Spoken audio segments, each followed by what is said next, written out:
அவ்வேளையிலே சீஷர்கள் இயேசுவினிடத்தில் வந்து, பரலோக ராஜ்யத்தில் எவன் பெரியவனாயிருப்பான் என்று கேட்டார்கள். இயேசு ஒரு பிள்ளையை தம்மிடத்தில் அழைத்து அதை அவர்கள் நடுவே நிறுத்தி, நீங்கள் மனம் திரும்பி பிள்ளைகளைப் போல ஆகாவிட்டால் பரலோக ராஜ்யத்தில் பிரவேசிக்க மாட்டீர்கள் என்று மெய்யாகவே உங்களுக்கு சொல்லுகிறேன்.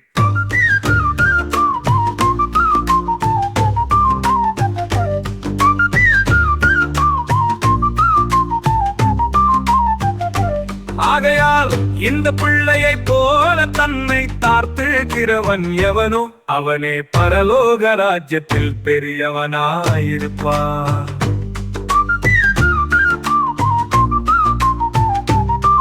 இப்படிப்பட்ட ஒரு பிள்ளையை என் நாமத்தின் நிமித்தம் ஏற்றுக்கொள்ளுகிறவன் என்னை ஏற்றுக்கொள்ளுகிறான்.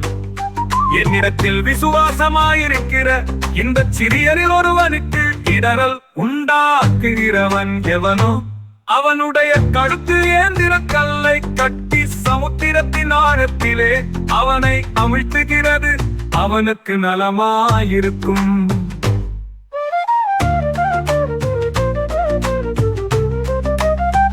இடரல்களின் நிமித்தம் உலகத்துக்கு இடரல்கள் வருவது அவசியம். ஆனாலும் எந்த மனுஷனா இடரல் வருகிறதோ அவனுக்கு உன் கையாவது உன் காலாவது உனக்கு இடரல் உண்டாக்கினார், அதை தரித்து எரிந்து போடு. நீ இரண்டு கையுடையவனாய் அல்லது இரண்டு காலுடையவனாய் நித்திய அக்கினியிலே தள்ளப்படுவதை பார்க்கிலும் சப்பானியாய் அல்லது ஊனனாய் நித்திய ஜீவனுக்குள் பிரவேசிப்பது உனக்கு நலமாயிருக்கும். உன் கண் உனக்கு இடரல் உண்டாக்கினால் அதை பிடுங்கி எரிந்து போடு.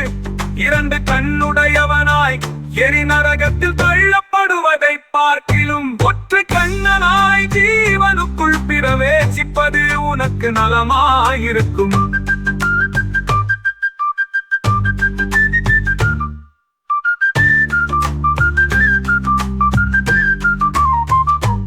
இந்த சிறியரில் ஒருவனையும் அற்பமா எண்ணாத படிக்கு எச்சரிக்கையாயிருங்கள்.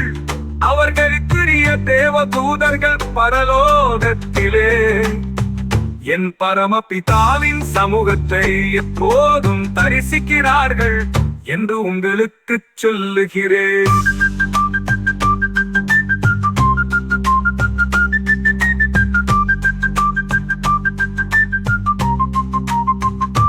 மனுஷகுமாரன் கெட்டு போனதை ரட்சிக்க வந்தார். உங்களுக்கு எப்படி தோன்றுகிறது? ஒரு மனுஷனுக்கு 100 ஆடுகள் இருக்க அவைகளில் ஒன்று சிதறி போனால் அவன் மற்ற 99 ஆடுகளையும் மலைகளில் விட்டு போய் சிதறி போனதை தேடாமல் இருப்பானோ? அவன் அதை கண்டுபிடித்தான். சிதறி போகாத 99 ஆடுகளை குறித்து சந்தோஷப்படுகிறதை பார்க்கிலும் அதை குறித்து அதிகமாய் சந்தோஷப்படுவான் என்று மெய்யாகவே உங்களுக்கு சொல்லுகிறேன். இவ்விதமாக இந்த சிறியரில் ஒருவனாகிலும் கெட்டு போவது பரலோகத்தில் இருக்கிற உங்கள் பிதாவின் சித்தமல்ல.